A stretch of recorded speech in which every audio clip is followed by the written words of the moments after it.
Salam Gereja Tuhan, senang sekali hari ini kita boleh bersama-sama untuk melakukan ibadah online kembali. Saya berdoa semuanya yang di rumah itu dalam kondisi yang sehat dan baik. Dan sebentar lagi mari kita persiapkan diri kita untuk boleh memuji, menyembah, dan mendengarkan kebenaran firman Tuhan. Dan minggu depan kita akan tetap ibadah online di jam 10 pagi. Pastikan kita tetap stay tune di channel IFGF Medan. Dan minggu depan kita akan dilayani oleh saya sendiri, saudara ya. Jadi minggu depan saya akan sharing Bapak Ibu masih tetap di tema yang sama, God Faith.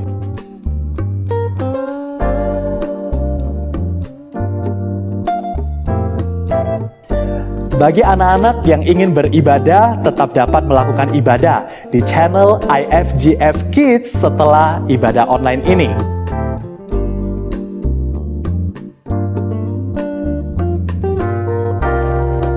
Ibadah TYC pada hari ini nanti jam 5 sore akan tetap dilakukan secara online lewat Instagram. Dan pada sore ini kita akan dilayani oleh Pastor Victor Repi. Pastikan kita stay tune di jam 5 sore di IG TYC Medan.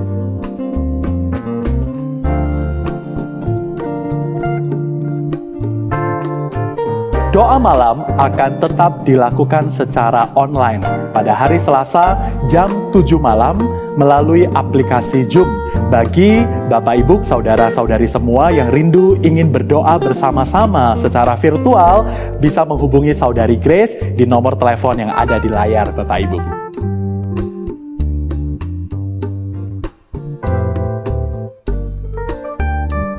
Minggu ini adalah Minggu iCare. Jadi Bapak Ibu, mari kita iCare secara online melalui virtual. Dan Bapak Ibu, mari kita bersama-sama meskipun pada saat ini, di saat kita physical distancing, kita tetap bisa berdoa bersama-sama, saling menguatkan satu dengan yang lain secara virtual. Pastikan semuanya ada di dalam iCare. Dan bagi yang belum ikut iCare, mari bergabung dalam iCare.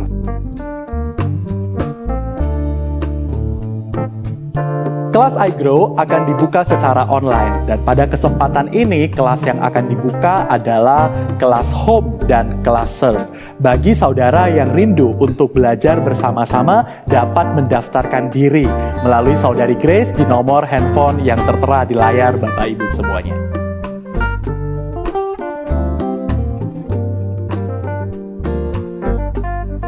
Gereja Tuhan membuka bagi Bapak Ibu yang rindu ingin mengambil bagian dalam program IFGF Peduli COVID dapat turut memberikan dukungan dalam bentuk persembahan melalui nomor rekening yang ada di layar Bapak Ibu.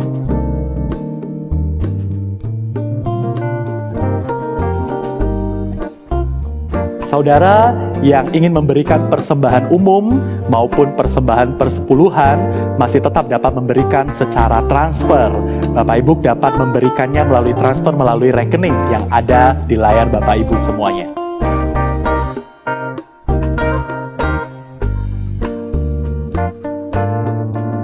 Demikianlah IFGF News untuk minggu ini. Selamat mengikuti ibadah. God bless you.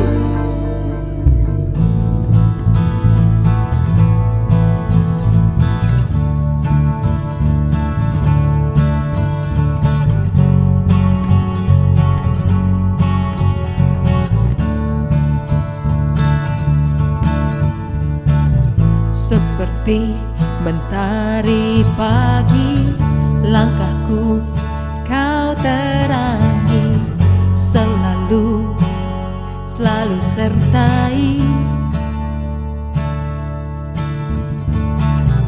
Janjimu ya dan amin, terbukti kau genapi, teguhkan setiap hati.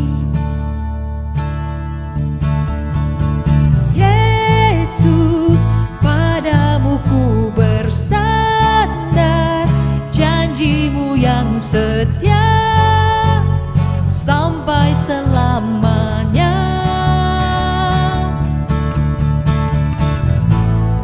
IFGF, mari kita selaraskan pikiran, tindakan, dan perkataan kita dengan firman Tuhan yang hidup, yang selalu bekerja dan berkuasa di dalam hidup kita.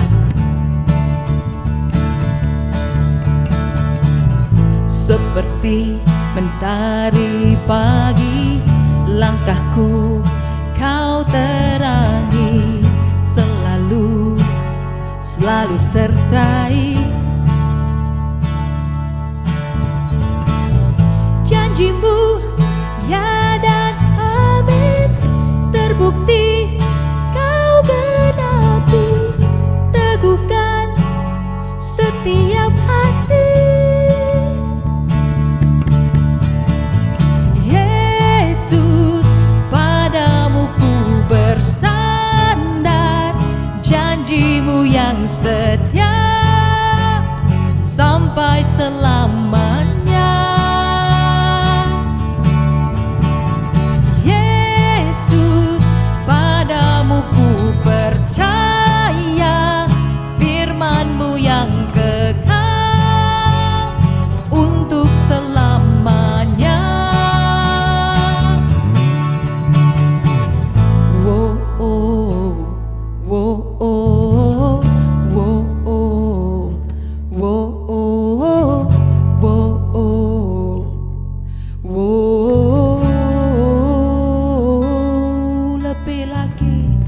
Wo oh, wo oh, wo oh, wo oh, wo oh, wo.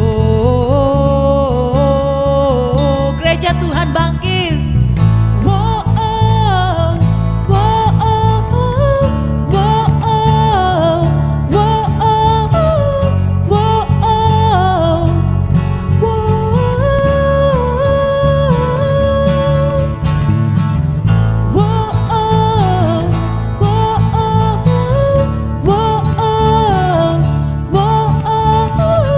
wo oh, wo.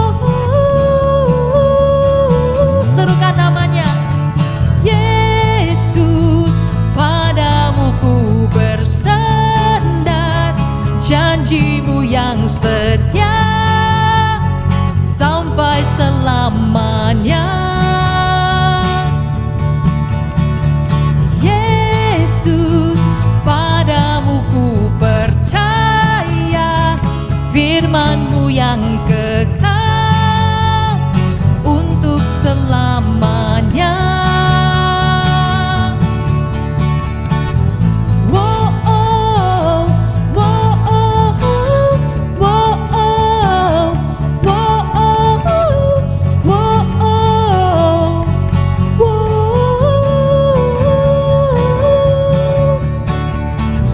Wo oh, wo oh, wo oh, wo oh, wo oh, wo.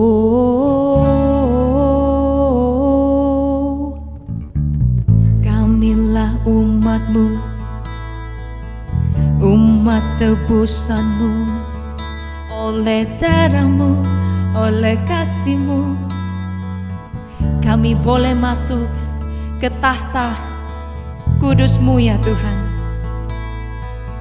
Melihat wajah-Mu, menikmati kehadiran-Mu, menikmati pribadi-Mu.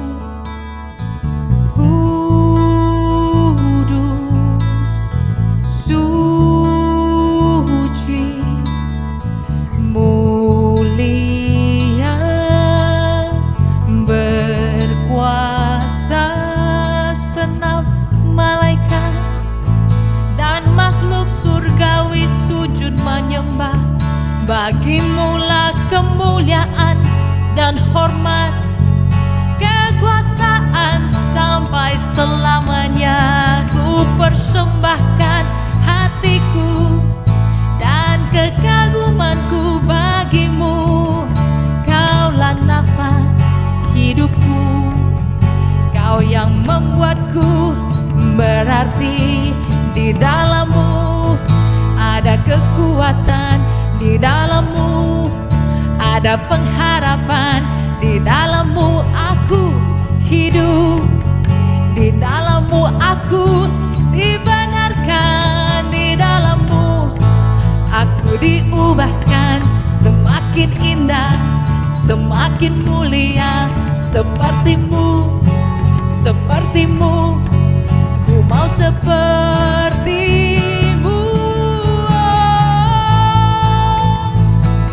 Biarlah keindahanmu, biarlah hadiratmu memenuhi tempat ini. Dimanapun kami berada, Engkau berada, hadiratmu nyata. Di dalam-Mu Tuhan kami dipuaskan. Kaulah sumber segalanya, Kaulah sumber segalanya.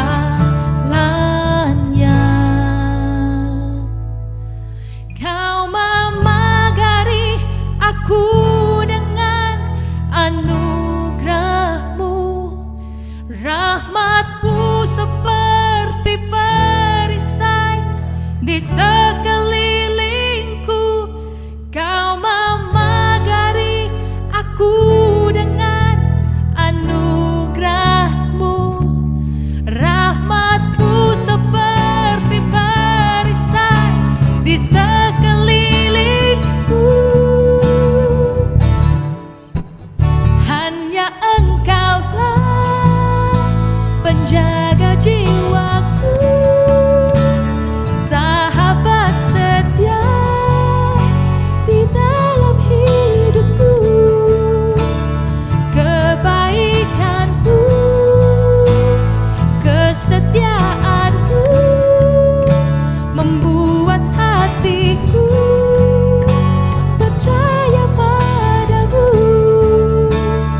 Hanya Engkaulah penjaga jiwaku, sahabat setia di dalam hidupku. Kebaikan-Mu, kesetiaan-Mu membuat hatiku percaya padamu. Hanya Engkaulah penjaga jiwaku, sahabat setia di dalam hidupku. Kebaikan-Mu, kesetiaan-Mu membuat hatiku percaya padamu, membuat hatiku percaya padamu.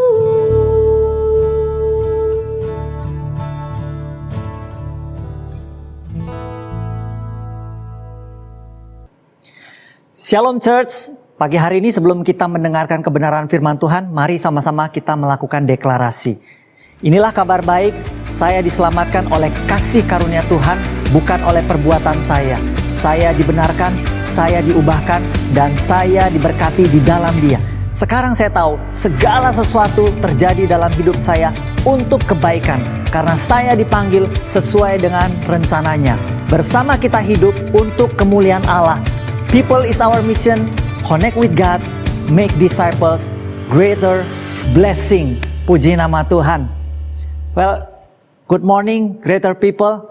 Pagi hari ini senang sekali bisa menyapa Bapak Ibu Saudara sekalian. Meskipun lewat media online, tapi saya percaya jarak tidak akan menghentikan kuasa Tuhan bekerja. Dimanapun Anda berada, baik di kamar kos, baik di rumah, baik di manapun kita berada, saya percaya hari ini kuasa Tuhan bekerja sama seperti saat kita ada di gereja. Yang percaya katakan amin. Nah, pagi hari ini selama untuk bulan Mei sampai dengan bulan Juni, kita akan membahas satu tema yang disebut God Faith. Adakah iman? Saya tahu adalah merupakan suatu hal yang cukup berat bagi kita hari-hari ini untuk memperkatakan sesuatu hal yang bisa membangun iman kita. Manakala banyak sekali keraguan, banyak sekali ketakutan dalam kehidupan kita, tentu amat sangat berat. Tetapi saya percaya, hari ini Anda semua, Anda dan saya adalah, kita semua adalah pejuang-pejuang iman. Pejuang-pejuang iman bukanlah orang yang tidak pernah merasakan takut ataupun merasakan ragu. Tetapi pejuang iman adalah orang-orang yang merasa walaupun ada di tengah keraguan, ada di tengah ketakutan, tetapi kita tetap mengambil keputusan untuk percaya kepada Tuhan bahwa Tuhan sedang bekerja untuk mendatangkan kebaikan dalam kehidupan kita. Sekalipun tidak ada dasar sekalipun untuk berharap, tetapi saya percaya kita semua akan tetap percaya kepada Tuhan. Dan pagi hari ini tema yang akan saya sampaikan kepada saudara diberi judul Living Faith versus Dead Faith. Saya ulangi sekali lagi, living faith versus dead faith. Iman yang hidup, iman yang aktif, iman yang dinamis. Atau iman yang mati, iman yang useless, iman yang tidak bekerja, iman yang tidak aktif. Belakangan kita tahu bahwa karena banyak sekali kita harus stay at home, kita harus work from home. Tentu saja pembelian secara online hari-hari ini adalah menjadi suatu hal yang sangat happening di dalam kehidupan kita. Kita membeli barang melalui online, kita pesan, kita lihat fotonya dan kita pesan. Dan tahukah saudara bahwa sangat sulit untuk kita menentukan bahwa suatu barang itu asli atau tidak hanya berdasarkan foto yang kita lihat di gambar. Karena seringkali gambar bisa menipu. Berapa banyak yang kita sudah pernah mengalami hal tersebut. Dan saya percaya kita membutuhkan satu verifikasi lebih lanjut, satu pemeriksaan lebih lanjut untuk kita bisa mengetahui bahwa satu barang tersebut adalah barang yang asli. Atau setidaknya kita memeriksa apakah seller, penjual yang kita akan beli tersebut adalah penjual yang recommended dan lain sebagainya. Tentu kita harus melakukan pemeriksaan-pemeriksaan yang lebih lanjut. Nah demikian juga halnya dengan iman. Iman yang kita miliki kita perlu verifikasi, kita perlu cek apakah sesungguhnya iman yang kita miliki adalah iman yang hidup atau iman yang mati. Nah, pagi hari ini saya mau mengajak kita semua untuk sama-sama kita membuka Alkitab kita dari Yakobus 2 ayat 19 sampai 26. Yakobus 2 ayat 19 sampai 26. Ayat 19 berkata demikian, engkau percaya bahwa hanya ada satu Allah saja, itu baik. Tetapi setan-setan pun juga percaya akan hal itu dan mereka gemetar. Well, kita percaya ada Allah, bahwa Allah adalah Allah yang esa. Ya itu baik. Setan juga percaya tersebut dan bahkan setan takut kepada Allah. Walaupun kadang-kadang malahan kita percaya kepada Allah, tetapi banyak dari manusia yang kita nggak care, rasanya kita nggak takut kepada Tuhan. Kita tetap melakukan hal-hal kebiasaan-kebiasaan buruk yang sebenarnya Tuhan nggak ingin kita lakukan itu, tetapi kita masih santai saja kita lakukan. Ayat yang 20. Hai manusia yang bebal, maukah engkau mengakui sekarang bahwa iman tanpa perbuatan adalah iman yang kosong? New King James Version-nya, versi bahasa Inggrisnya dikatakan iman yang kosong ini adalah dead faith. Iman yang mati. Nah pertanyaannya kok bisa ya iman tanpa perbuatan dibilang iman yang mati? Kita lanjutkan baca ayat yang 21. Bukankah Abraham bapa kita dibenarkan karena perbuatan-perbuatannya? Perbuatan-perbuatannya ketika ia mempersembahkan Ishak anaknya di atas mezbah. Mungkin akan timbul pertanyaan dalam benak kita. Kenapa dikatakan bahwa Abraham dibenarkan karena perbuatannya? Mengapa kita harus dibenarkan karena perbuatan kita? Bukankah Rasul Paulus pernah berkata bahwa manusia kita diselamatkan bukan karena perbuatan kita, tetapi karena iman kita kepada Yesus. Efesus 2 ayat 8 sampai 9 berkata demikian. Sebab karena kasih karunia kamu diselamatkan oleh iman. Itu bukan hasil usahamu, tetapi pemberian Allah. Itu bukan hasil pekerjaanmu. Jangan ada orang yang memegahkan diri.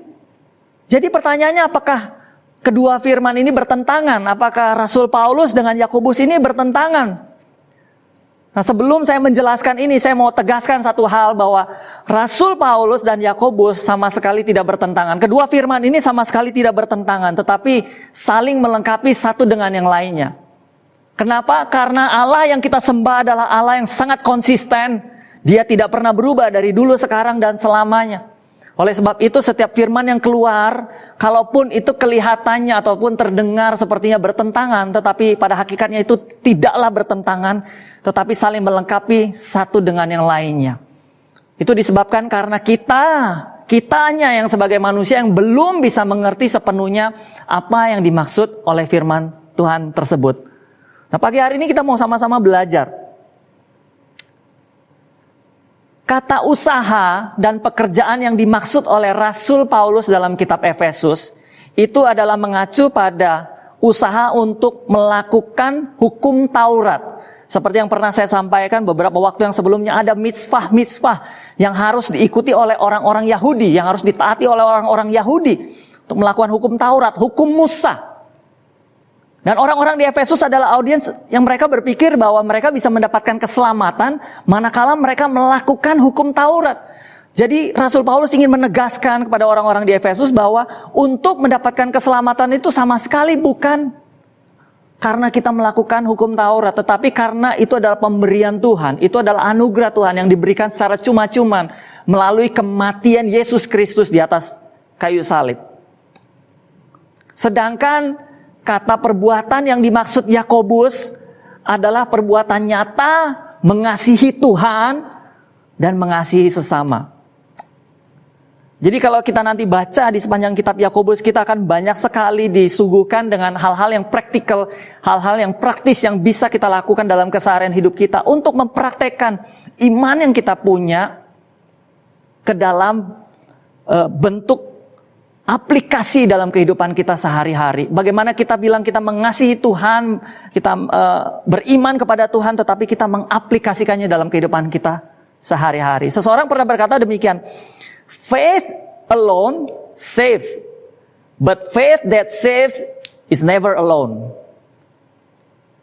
Iman yang benar kepada Tuhan itu, iman itu sendiri menyelamatkan kita. Tetapi pada hakikatnya iman yang menyelamatkan kita itu, dia tidak pernah berdiri sendiri. Selalu ada sesuatu yang melekat kepada iman itu. Nah, pagi hari ini untuk membantu kita bisa memahami ini, saya akan berikan satu ilustrasi, saya akan berikan satu gambar yang akan muncul di layar. Nah, di layar ini saudara bisa melihat, di dalam layar itu ada dua lingkaran. Ada lingkaran yang lebih kecil berwarna ungu. Yaitu itu melambangkan iman percaya kita kepada Yesus. Iman percaya kita kepada Yesus. Manakala kita memiliki iman percaya kita kepada Yesus, maka firman Tuhan katakan kita akan diselamatkan. Apabila kita sungguh-sungguh mengakui segala dosa kita dan kita menerima Tuhan Yesus sebagai Tuhan dan Juru Selamat dalam kehidupan kita.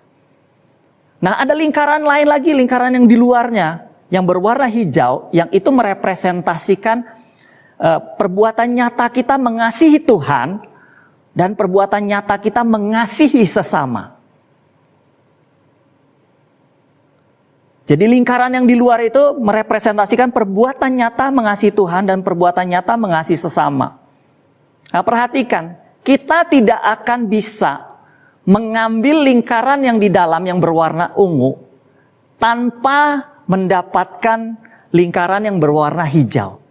Jadi dua hal ini adalah dua hal yang sama sekali tidak bisa dipisahkan. Kita nggak bisa kita ngomong bahwa, oh saya memiliki iman percaya kepada Tuhan, tetapi kita dalam kehidupan sehari-hari kita nggak pernah punya dorongan, nggak pernah punya keinginan untuk mengaplikasikan iman kita itu melalui perbuatan yang nyata. Kita nggak bisa seperti itu. Jadi iman yang benar kepada Yesus yang menyelamatkan kita, itu tidak bisa dipisahkan dengan perbuatan nyata mengasihi Tuhan dan mengasihi sesama. Yakobus 2 ayat 20 terjemahan The Message katakan demikian. Kita nggak bisa membelah iman dan perbuatan jadi dua bagian. Do you suppose for a minute that you can cut faith in two? Apakah kamu berpikir bahwa kita itu bisa membelah iman dan perbuatan itu jadi dua bagian? Gak bisa. Jadi dengan kata lain Yakobus ingin memberitahu kepada kita bahwa iman yang benar kepada Kristus pasti akan senantiasa mendorong kita dan memampukan kita untuk mengaplikasikan cinta Tuhan dan cinta manusia dalam perbuatan keseharian kita. Iman yang benar kepada Yesus pasti akan menghasilkan dua poin tersebut. Kalau tidak, maka sesungguhnya iman kita itu bisa dikatakan iman yang mati, dead faith, iman yang useless. Dan saya mau kasih tahu bahwa iman yang mati, iman yang useless, dead faith, tidak akan bisa menyelamatkan kita. Nah, itulah salah satu cara untuk kita menguji apakah iman yang kita punya itu benar atau tidak. Jadi kalau kita bilang bahwa kita percaya sungguh-sungguh kepada Kristus, tetapi dalam pikiran kita, dalam hati kita nggak pernah timbul keinginan untuk mengaplikasikannya ke dalam bentuk nyata perbuatan kita mengasihi Tuhan dan mengasihi sesama, maka sesungguhnya kita perlu mempertanyakan apakah betul iman yang kita punya itu adalah iman yang hidup. Is it really living faith? Nah, bukti bahwa Paulus sejalan dengan Yakobus ada di Titus 3 ayat 8. Titus 3 ayat 8 berkata begini, ini Rasul Paulus yang menuliskan. Perkataan ini benar dan aku mau supaya engkau dengan yakin menguatkannya. Agar mereka yang sudah percaya kepada Allah sungguh-sungguh berusaha melakukan pekerjaan yang baik. Itulah yang baik dan berguna bagi manusia. Jadi Rasul Paulus juga menulis bahwa kita sesudah kita percaya kepada Allah dengan segenap hati kita, maka kita harus sungguh-sungguh berusaha melakukan pekerjaan yang baik. Nah, kalau kita kembali lagi ke cerita Abraham tadi, di ayat yang 21 dikatakan mengapa kok Abraham dibenarkan oleh perbuatannya ketika ia mempersembahkan Ishak anaknya.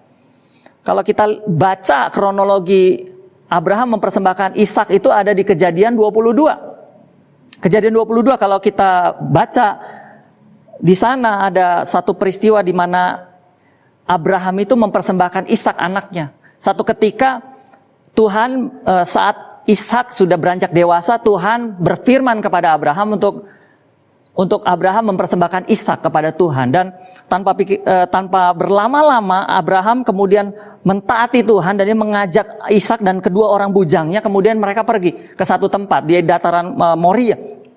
Dan kemudian dikatakan di situ perjalanan itu bukan sebentar, 3 hari lamanya. Dan saya percaya ini adalah 3 hari perjalanan yang sangat berat bagi Abraham. Kenapa? Karena Ishak ini adalah anak yang begitu lama dinanti-nantikan. 25 tahun kurang lebih Abraham menantikan anak yang dijanjikannya. Dan saat Ishak hadir, dia harus dikorbankan. Jadi selama perjalanan saya percaya Abraham akan bergumul dalam pikirannya. Aduh, kenapa begini? Tetapi saya sungguh bersuka cita. Abraham terus, dia keep moving forward, dia terus maju. Dan dia menuju ke tempat yang akan ditunjuk oleh Tuhan. Dan sampai di tempat itu, kemudian dia juga, mungkin dia berpikir, aduh, dia belum ngomong sama Sarah. Alkitab tidak mencatat bahwa Abraham rundingan dulu dengan Sarah. Dan apa yang akan terjadi saat Abraham pulang tidak membawa Ishak. Dan tentu saja akan terjadi perang dunia yang pertama mungkin ya.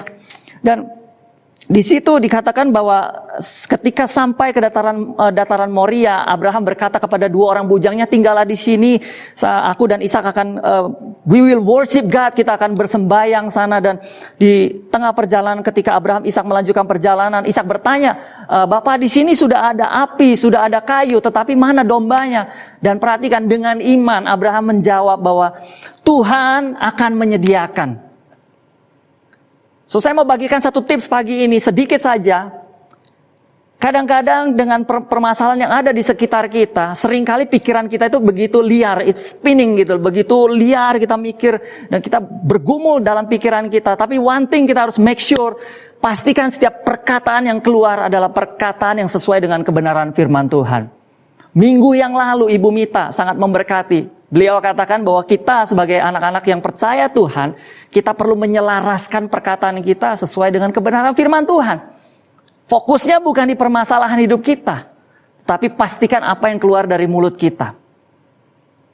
Jangan sampai kita tidak bisa menaklukkan setiap perkataan dalam mulut kita. Dan lanjut, singkat cerita, waktu itu Ishak sudah diikat dan siap akan dipersembahkan. Saat Abraham ingin mengayunkan pisaunya dan tiba-tiba Tuhan menghentikan. Dan di situ dikatakan bahwa Tuhan tahu bahwa Abraham itu sesungguhnya tidak ragu-ragu. Jadi kalau kita lihat di situ di Kejadian 22 itu, sesudah Abraham mengulurkan tangan lalu ingin mengambil pisau untuk menyembelih anaknya, Tuhan menghentikannya. Kalau kita mundur ke Kejadian 15,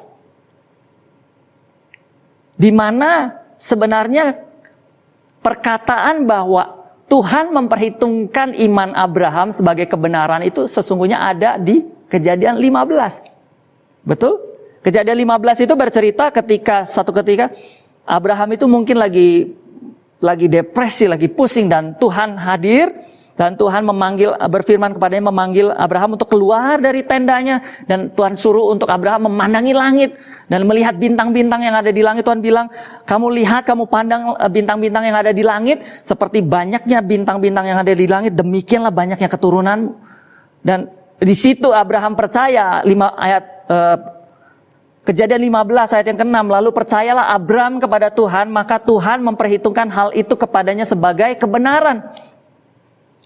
Allah memperhitungkan iman Abraham sebagai kebenaran di pasal 15. Tetapi kenapa Yakobus menyebut bahwa Abraham dibenarkan melalui perbuatannya di Kejadian pasal 22?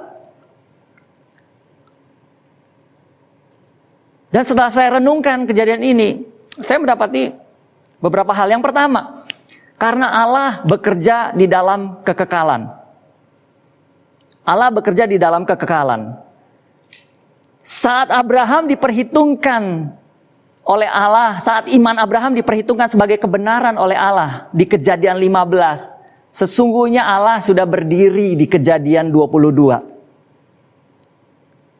Di Kejadian 15 memang hanya dicatat iman, dengan iman Abraham percaya. Tetapi sesungguhnya Allah bisa melihat bahwa pada saat Kejadian 22, di situ Abraham akan tidak segan-segan mengorbankan anak yang walaupun sudah sangat dikasihinya. So Tuhan bekerja di dalam kekekalan. Dia tahu persis bahwa Abraham pasti akan mengayunkan pisau tersebut. Manusia kita nggak bisa tahu, kita nggak bisa lihat iman. Kita nggak bisa lihat iman seseorang, kita nggak tahu iman orang tersebut beriman atau tidak. Tetapi kita bisa melihat buah-buah daripada perbuatannya. Tetapi berbeda halnya dengan Tuhan. Dikatakan Tuhan itu bisa melihat iman seseorang.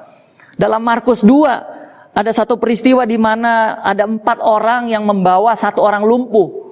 Dan ketika mereka ingin membawa orang lumpuh ini ke hadapan Tuhan Yesus, ingin masuk ke dalam rumah, tapi rumah itu penuh, gak bisa masuk. Akhirnya mereka harus naik ke atap rumah, membongkar atap rumah tersebut, dan menurunkan orang lumpuh tersebut. Nah, saat Tuhan Yesus melihat apa yang dilakukan oleh ke-4 orang tersebut, dikatakan saat Yesus melihat iman mereka. So Tuhan bisa melihat iman kita. Apa iman kita sesungguhnya? Nah, saya berdoa biar hari ini kita jadi orang-orang yang betul-betul aware, betul-betul sadar bahwa Tuhan itu sesungguhnya bekerja dalam kekekalan.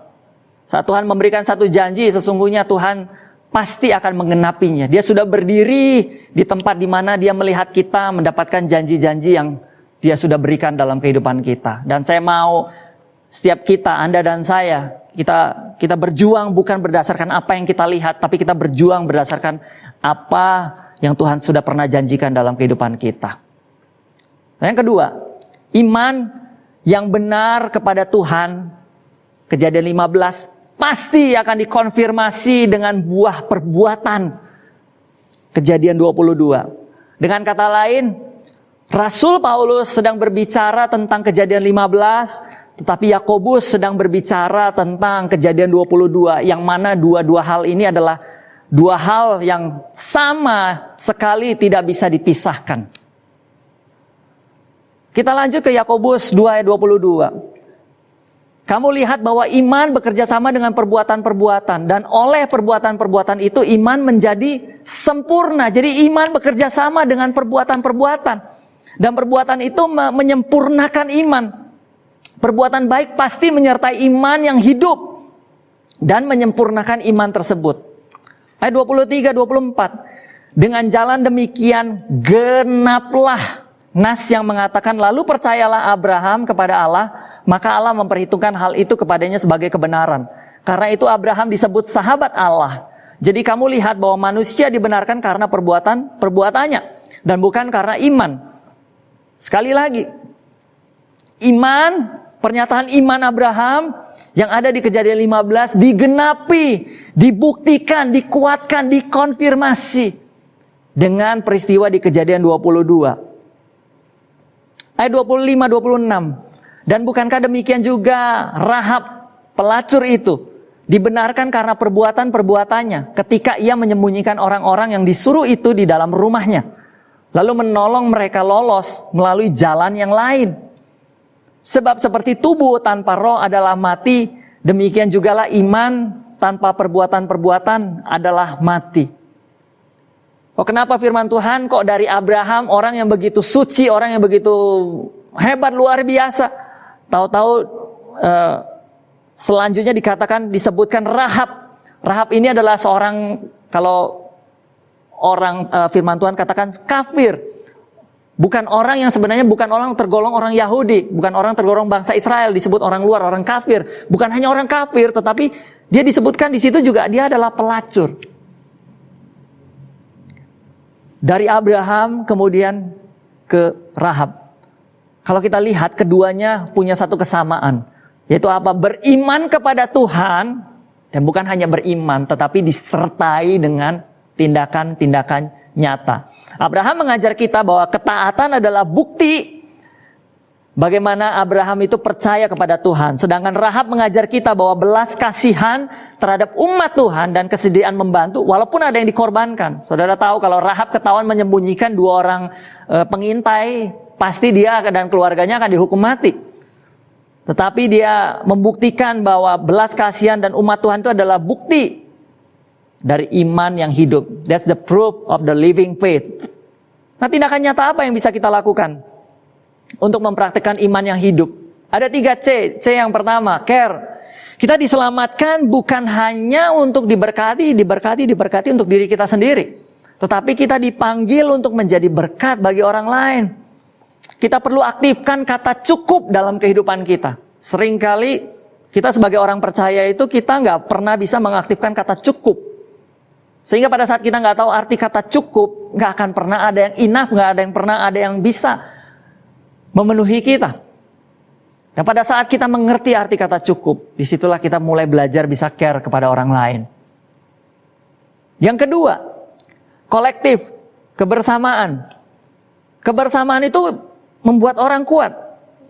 Kita tahu, kita lihat bagaimana saat-saat ini para artis, para orang-orang influencer banyak sekali membuat konten-konten di medsos yang pesannya bahwa yuk kita ini sama-sama loh dalam hal ini. Kita ini sama-sama. Kenapa? Pada saat kita memiliki kebersamaan itu kita akan menjadi semakin kuat.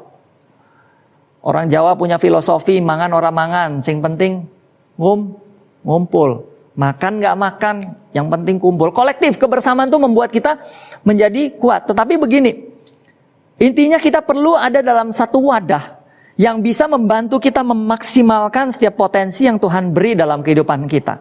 Dan kita mulai mempraktekkan setiap potensi itu.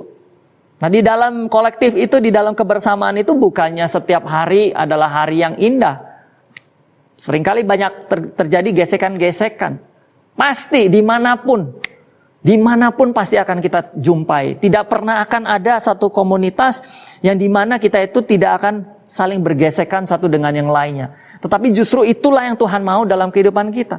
Supaya kita itu bisa mempraktekkan tindakan nyata.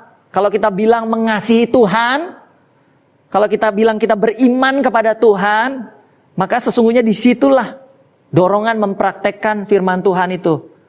Mengaplikasikan dalam kehidupan sehari-hari. Bertemu dengan orang lain dalam keseharian. Dalam kolektif. Kemudian yang ketiga, C yang ketiga, considerate. Penuh pertimbangan. Penuh perhatian. Peka. Memikirkan orang lain.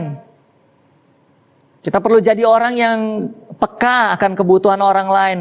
Betul-betul memikirkan, mempertimbangkan dengan baik. Nah, hari-hari ini banyak sekali kebutuhan-kebutuhan yang ada di sekitar kita. Banyak sekali orang-orang yang membutuhkan uluran tangan, bantuan. Nah, kita sebagai orang-orang yang kita bilang kita percaya kepada Tuhan, kita perlu jadi orang yang lebih peka. Nah, gereja saat ini sedang ada dalam satu kegerakan yang disebut IFGF Medan Peduli COVID-19. Di mana gereja berusaha untuk membantu orang-orang yang terdampak secara langsung oleh karena COVID-19 ini. Oleh sebab itu saya mau mengajak, ini adalah kesempatan yang baik bagi kita semua. Untuk kita bisa sama-sama mempraktekkan kebenaran firman Tuhan, mempraktekkan iman yang kita punya. Untuk kita yuk sama-sama terlibat di dalam sini. Untuk kita bisa membantu saudara-saudara yang lain yang sedang mengalami kesulitan. Nah, ini adalah kesempatan yang sangat baik bagi kita semua. Dan tentu saja dalam mempraktekkan buah nyata dari iman kita ini, kita tidak perlu mengumbar-umbar. Kita nggak perlu terlalu mengumbar-umbar. Matius 6 mengajarkan kita kalau kita melakukan satu perbuatan baik, hendaklah kita itu melakukannya tanpa perlu diketahui oleh orang lain. Adalah satu hal yang sangat baik manakala kita itu melakukan, misalnya kita membantu saudara kita yang lain. Katakanlah kita membantu tetangga kita membantu orang yang ada di sekitar kita. Bukannya artinya orang lain tidak boleh tahu, tetapi hendaklah motivasi kita melakukan itu bukan supaya dilihat orang. Tetapi biarlah motivasi kita itu sungguh-sungguh karena kita itu memang mau melakukan apa yang Tuhan inginkan dalam kehidupan kita. Jadi pagi hari ini message-nya sangat jelas, kita harus pastikan iman yang kita punya adalah iman yang benar. Apa itu iman yang benar? Yaitu iman yang hidup. Apa itu iman yang hidup? Yaitu iman yang pasti akan disertai dengan perbuatan nyata, mengasihi Tuhan dan mengasihi sesama. Saya akan tutup dengan ini. Ronald Reagan pernah berkata demikian, we cannot help everyone, but everyone can help someone. Kita nggak bisa bantu, kita nggak bisa tolong semua orang, karena kita terbatas. Tetapi paling tidak, kita semua bisa membantu paling tidak satu orang. Nah, saya mau mengencourage kita semua, yuk sama-sama hari ini kita belajar. Gak usah muluk-muluk bantu banyak orang. Setidaknya kita bantu satu orang. Walk with one.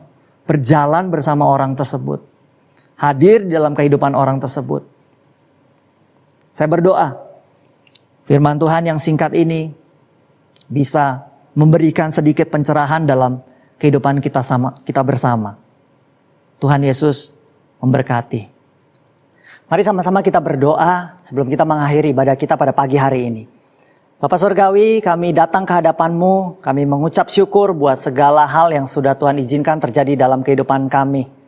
Tuhan, di tengah-tengah kondisi yang ada ini Tuhan, aku berdoa, biarlah hari ini Tuhan berbicara secara pribadi dalam kehidupan kami. Bagaimana kami boleh memeriksa setiap hati kami, apakah kami memiliki iman yang hidup, ataukah sebenarnya iman kami selama ini mati. Tuhan, biarlah Tuhan mengoreksi setiap kami. Biarlah kami jadi orang yang rendah hati. Kami siap ditegur oleh Tuhan. Kami mau memeriksa diri kami. Dan kami mau bertobat. Dan kami mau merubah hidup kami. Seperti apa yang Tuhan mau dalam kehidupan kami. Dan biarlah kami mengerti bahwa iman kami yang hidup sesungguhnya harus disertai, harus dibuktikan dengan tingkah laku yang benar, tingkah laku yang nyata dalam kehidupan kami sehari-hari. Dan aku berdoa buat setiap jemaat IFJF Medan, biarlah kami semua jadi orang-orang yang melakukan kebenaran firman Tuhan. Kami nggak sekedar cuman ngomong bahwa kami percaya Tuhan, tetapi kami jadi orang-orang yang mempraktekkan itu dalam kehidupan kami sehari-hari. Mengasihi Tuhan dan mengasihi sesama. Terjadi di dalam nama Yesus. Bapak Surgawi, aku berdoa memberkati setiap jemaat-Mu, setiap IFJF Medan. Yang pertama, kesehatan Tuhan bagi setiap jemaat-Mu dan setiap keluarga besar kami semua. Tuhan memproteksi hidup kami, keluar masuk kami Tuhan. Di dalam nama Tuhan Yesus. Juga mungkin ada beberapa jemaat yang sakit, aku berdoa kesembuhan terjadi di dalam nama Yesus. Terima kasih Tuhan, aku juga berdoa buat setiap orang-orang yang berusaha, orang-orang yang melakukan bisnis ataupun orang-orang yang bekerja di dunia profesional. Tuhan, biarlah di masa-masa yang sulit ini hikmat Tuhan tercurah di dalam kehidupan kami, sehingga kami boleh menyiasati segala keterbatasan yang ada ini, tapi kami bisa melihat setiap kesempatan demi kesempatan yang terbuka Tuhan, dan kami boleh meresponi itu semuanya Tuhan, dan kami bisa memanfaatkan itu semua Tuhan. Biarlah hikmat Tuhan tercurah di dalam kehidupan kami. Kami berdoa juga buat setiap rumah tangga demi rumah tangga, biarlah di masa stay at home ini kami bukan semakin banyak ribut Tuhan, tetapi kami berdoa biarlah pemulihan demi pemulihan terjadi di dalam setiap rumah tangga. Setiap rumah tangga FJF Medan menjadi rumah tangga yang solid di dalam nama Tuhan Yesus. Kami semua bersedia, kami semua mau berbicara dari hati ke hati dengan pasangan kami, sehingga kami boleh menyelesaikan segala permasalahan yang ada Tuhan. Dan aku berdoa Tuhan memberkati setiap anak-anak TYC, setiap anak-anak kids Tuhan. Dan biarlah kami semua menjadi orang-orang yang tumbuh besar, menjadi anak-anak yang takut akan Tuhan, cinta Tuhan. Terima kasih Tuhan, terima kasih. Biarlah berkat ini kami terima di dalam nama Yesus. Kami juga berdoa Tuhan buat persembahan yang sebentar akan kami lakukan, baik melalui transfer dan lain sebagainya. Biarlah Tuhan memberkati. Biar persembahan umum maupun persembahan persepuluhan yang akan kami berikan. Dan biarlah melalui keuangan kami boleh mempermuliakan nama Tuhan. Terima kasih. Di dalam nama Yesus Kristus kami sudah berdoa dan mengucap syukur. Sama-sama kita katakan amin. God bless you church and happy Sunday. God faith. Itu yang kita dengarkan bersama-sama. Saya percaya semuanya kita diberkati dengan kebenaran firman Tuhan yang boleh kita dengarkan bersama-sama. Demikianlah ibadah online kita pada hari ini. Stay safe, stay healthy, God bless you.